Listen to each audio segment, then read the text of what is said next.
नमस्कार, मी राकेश देशमुख. 2009 साली 3 इडियट्स चित्रपट प्रदर्शित झाला होता आणि तो चित्रपट तुफान चालला. सर्वांनी बघितला, सर्वांनी कौतुक केलं. आणि तो जो चित्रपट होता त्या चित्रपटाचं ज्याच्यावर जीवनावर आधारित होता, आमिर खानने जे पात्र साकारलं होतं ते फुनसुक वांगडू या नावाचं जे पात्र होतं ते सोनम वांगचुक यांच्या जीवनावर तो आधारित चित्रपट होता. आणि आज तुम्हाला सर्वांना माहिती असेल की सोनम वांगचुक दिल्ली येथील जंतर मंतरवर उपोषण सुरू केलेलं आहे. आज 16 जुलै 19 दिवस झालेले आहेत. अन्न पाणी त्याग केलेला आहे. त्यांचं जवळजवळ 8.5 किलो वजन घटलेलं आहे. पर्यावरणवादी, शिक्षणतज्ञ, सेक्मॉलसारखी जी संस्था आहे, student education and culture movement of Ladakh, ती त्यांचे ते संस्थापक आहेत. चांगल्या पद्धतीने तिथे मुलांना शिकवलं जातं. पुस्तकी ज्ञानापेक्षा प्रॅक्टिकली ज्ञान मुलांनी तिथे करावं यासाठी ते धडपडत असतात.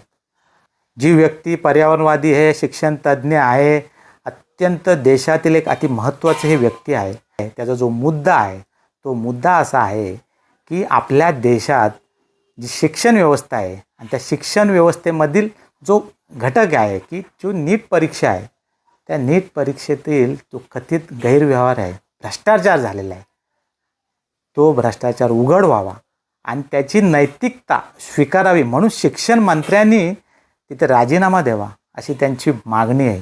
19 दिवस झालेले आहेत.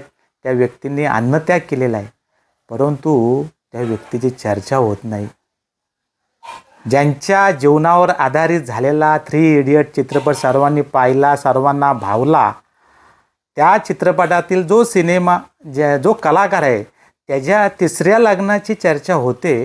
परंतु ज्यांच्या जीवनावर आधारित असलेला चित्रपट त्यांनी आज उपोषण झालं, 19 दिवस ते तिथे बसलेले आहेत, अन्नत्याग केलेला आहे, 8.5 किलो वजन घटलेलं आहे, परंतु त्याची चर्चा होत नाही. शिक्षण मंत्र्यांनी राजीनामा द्या अगर नका देऊ, परंतु जंतर मंतरवर त्यांच्यासोबत चर्चा करण्यासाठी, संवाद साधण्यासाठी ॲटलीस्ट जा तिथे तुम्ही.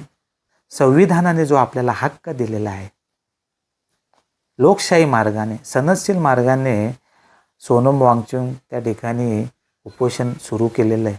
सोनम वांगचुक यांचं उपोषण सोडवण्यासाठी जरूर प्रयत्न केले पाहिजेत.